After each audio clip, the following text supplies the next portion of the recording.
Cam Heyward is getting to the point where he doesn't care about Aaron Rodgers, and I'm starting to detect, and I think the Heyward comments, and you're going to hear him in a second, I think that kind of emboldened and empowered Steelers fans to start saying out loud what they've been thinking, which is like, hey, Aaron Rodgers, crapper, get off the crapper. If you're coming to Pittsburgh, come to Pittsburgh. If you're not, go somewhere else. Here's Heyward from the Not Just Football with Cam Heyward podcast talking about the lingering indecision of Aaron Rodgers.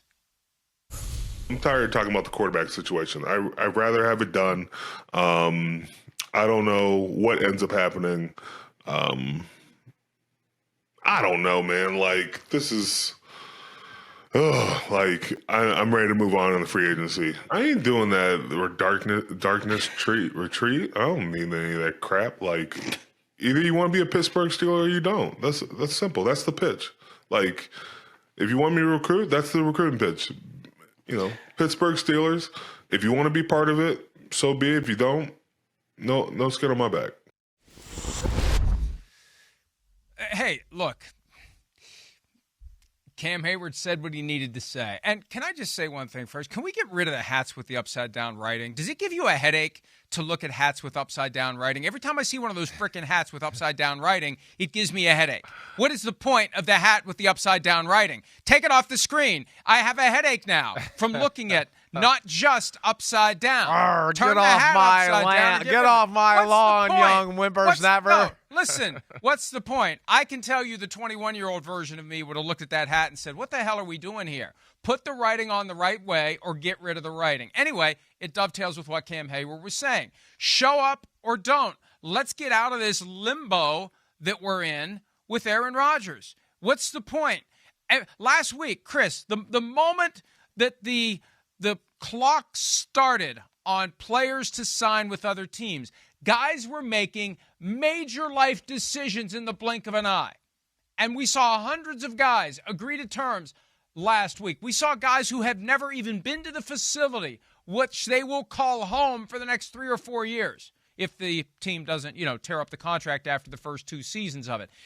And they accepted those deals. It was good enough for all of them. Why is it that the world has to stop spinning for Aaron Rodgers, and he puts the brakes on the entire process of teams deciding who their veteran quarterbacks are going to be because he's got to take his time and deliberate what he's going to do? We're not talking about something that's a 20-year commitment. He's not getting married here. It's one football season.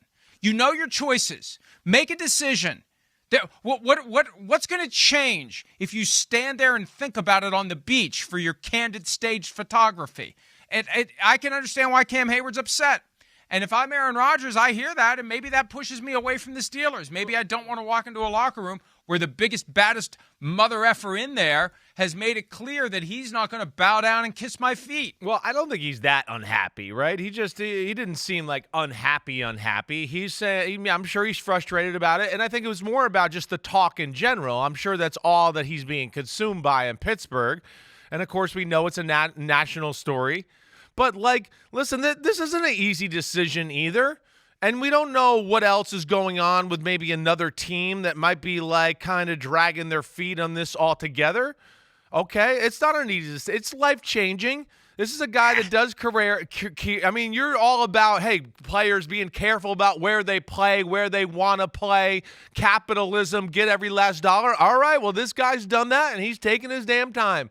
He's going to wait and figure it out. It's not an easy decision. You're changing your life. It should be. Well, he's had plenty of time to think about the possibility. Well, you know what else should be good? You know what else should be easy? They should have got a quarterback. They've had this coming down the pipe for a long time. What the hell they've been thinking about? It ain't that hard to find a quarterback. What the hell are the Steelers doing?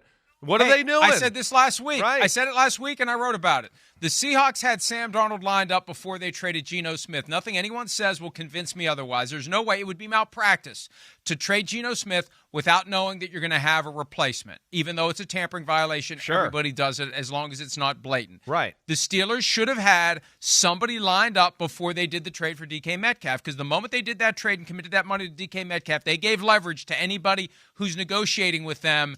and saying, hey, nice football team you got there with a $33 million a year receiver. It'd be a shame if you didn't have a quarterback to throw in passes. Yeah. And yeah. I think the Steelers are trying to get someone on the cheap. I mean, Justin Fields got $20 million a year from the Jets, which is now nothing. 13 years ago, it was top of the market. It's nothing now for a starting veteran quarterback on a second or third contract. Right. So the Steelers apparently didn't offer that much. I guess not. Or he would have been inclined to stay. No. Heyward's basic point is this. How often is it that the Steelers are out there with the quarterback position available?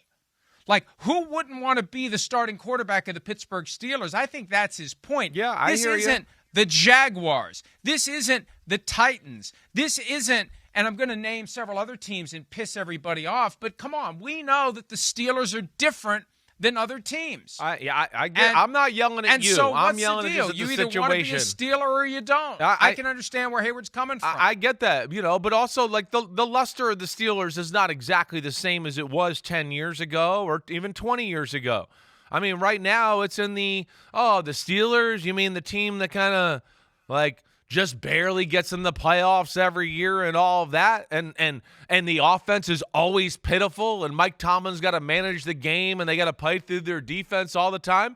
Quarterbacks aren't sitting and looking at Pittsburgh right now going, oh, that's an awesome place to play. Let me go there, and we'll run it up the middle on first, and we'll run it up the middle on second, and then they'll put me in third and 10. That's not fair. That's not fair. They just paid $33 million a year to DK Metcalf. And now they're changing. Okay, they're changing now. So it makes it attractive. We got T.J. Watt. We got this great defense. And you got me saying we, and I'm not even a Steelers fan. This is the argument that would be made.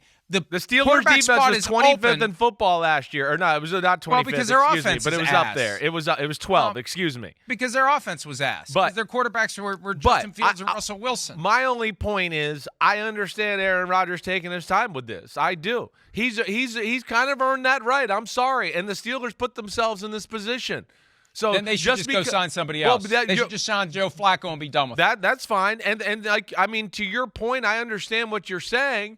Right, I get that, but this is a guy that's he's in the upper room of the Hall of Fame with Deion Sanders and company. That's where he is. Deion doesn't want him up there. I mean, he's going to be a pain in the ass. He's going to be making it all about himself. He's going to have. You're mad at Rodgers today. You're mad. Well, look, let's just be realistic about where we were. Okay, it wasn't that long ago that the Jets decided, with Darren Mucci and Aaron Glenn in the building, they've decided we're getting rid of this guy, even though it's going to wreak havoc on our salary cap. $14 million this year, $35 million next year. We're taking in dead money charges to get rid of this guy right now. We are done with Aaron Rodgers. We are firing Aaron Rodgers. And then, Chris, after that happened, we went through a period of time where it's like, where's he going to go? Like, where's the Aaron Rodgers? Like, the Raiders stink, and they don't want him. And then he emerges as the fallback option, maybe the leverage the Rams had in their back pocket in the event that Matthew Stafford left. And we're in Indy, and it was just 3 weeks ago. It's like, is this guy going to have to sit at home and wait for the quarterback of a short-list Super Bowl contender to pop an Achilles tendon in October, and then the clouds are going to part for him there if that team even wants him? When I heard, and we had this conversation, that he had reached out to the Giants, it's like, man, if he's reaching out to the Giants, not the Giants reaching out to him. Yeah, I don't know if I believe all that, though. I've heard things. That happened. Yeah. No, that happened. And look, he's been in play for the Giants for 3 weeks. He initiated contact through David Dunn, his agent, with the New York Giants 3 weeks ago when all this Matthew Stafford stuff was going on. He initiated contact with the Giants because I think he was smart enough to realize the Rams were using him as leverage with Matthew Stafford. So, hey, I'll use myself as leverage with the Giants. Reaches out to the Giants, and maybe there was a window for the Giants to do something, but then here come the Steelers because they're left high and dry because they lowballed Justin Fields. That all came out of the blue when it was clear that Justin Fields was going to the Jets. And then the Vikings enter the scene because Sam Darnold's gone and Daniel Jones is gone. So my point is this. Not that long ago, Aaron Rodgers was teetering on the brink of NFL irrelevance. And now he's milked for a week this idea that, what am I going to do? I don't know what I'm going to do. There's this option, there's that option. And if that's wrong, this is where being silent can hurt you. in this game of 24/7 NFL news and analysis. You can't act like you're so above the fray that you're not going to try to get your truth out there. It's not, and I'm not suggesting putting bullcrap out there.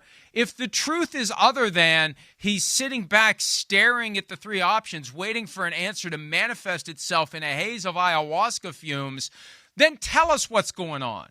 Get the word out there. Go on McAfee's show and talk about what you're doing. Hell, they talk about him from time to time, and A.J. Hawk, his former teammate, doesn't know what the hell's going on unless he's lying about it. Maybe there's details he can't share right now. There's How hard is it? He's picking a friggin' football team for one season. It is. Mike, you can't leave your town for 2 weeks. Be quiet. It's not that easy. You're being ridiculous.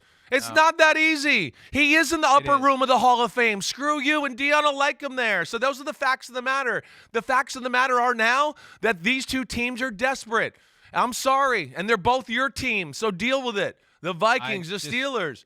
Why? And listen, but you shouldn't have to be saying that. He can come out and say it. That's my point. If he's going to be upset, we can't get mad at him for saying too much, and then when he doesn't say anything, we get mad at him too. We can't. You talk too much, but now we want you to talk more. No, he's making a decision about his life and his career that's important.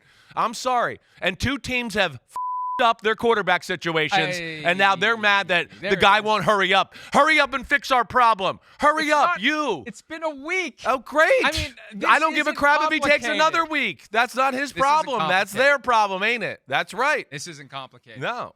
But okay, fine. My point is this. It is permissible to say, won't this guy shut the hell up? What's he doing going down all these conspiracy theory rabbit holes unprompted when he's on with McAfee? This guy talks too much. It's perfectly permissible to say that. Sure. And then at a time when anything from him would be helpful, he's clamming up.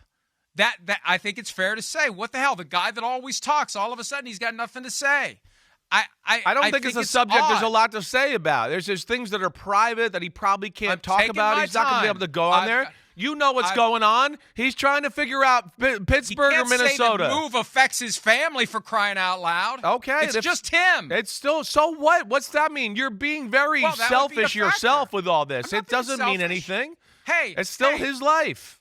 Hey, it's given us content for the last 15 minutes. I mean, I know. I've never seen a guy hate and love a guy so much and be so obsessed with somebody you hate. I do think at a certain point it's ridiculous. At a certain point you got to make a decision. What in the world is he waiting for? I don't know. There's other quarterbacks out there. Go tell the Steelers to sign somebody. Then if they're so perturbed. What I hope they all do, I hope they all go squat on somebody else and the cheesehead stands alone. I hope that's what happens. At this point, Steelers go get someone, Vikings go get someone, Giants go get someone, and the cheesehead stands alone. Hey, that's what I would love to have happen. The Steelers there are consequences to taking too long. The Steelers there are consequences for being too contemplative about your future. We'll see what they are. He doesn't seem to be too worried about them right now. He's looking at the Steelers going, damn, your quarterback play sucked at the end of the year last year, and it's been crappy there forever. And he wants to take his time. And your defense ain't all that either. What's the point in taking his time, in dangling the Steelers along? What's going to change? Does he want more money? It might be. I mean, yeah, if they're offering him Justin Fields bullcrap contract, then I would think so. Or so, even if it's just a little above that, if it's disrespectful to the point you always talk about all the time. Then tell him no. That's the thing. Maybe what are you waiting for? Maybe he's waiting because maybe he doesn't want to just tell him no. Maybe he sees possibilities there, and you always say they always find more money. You can't go against all the things you say all the time and then change it for this argument. Listen, they can find it. Okay, my point is this. Nothing is changing with the passage of time. Go to them and say, all right, look, you're sick of waiting, I'm sick of waiting. We're either going to do this deal or we're not. Here's what it's going to take. If you can do this, we'll do the deal. If not, let's go our separate ways. That's my point. This could be done quickly. This could be done easily. There's another day, another news cycle, another hour isn't going to change anything. Hi, it's Mike Florio. Thanks for watching PFT on YouTube. Hit subscribe for the latest news and analysis from Pro Football Talk.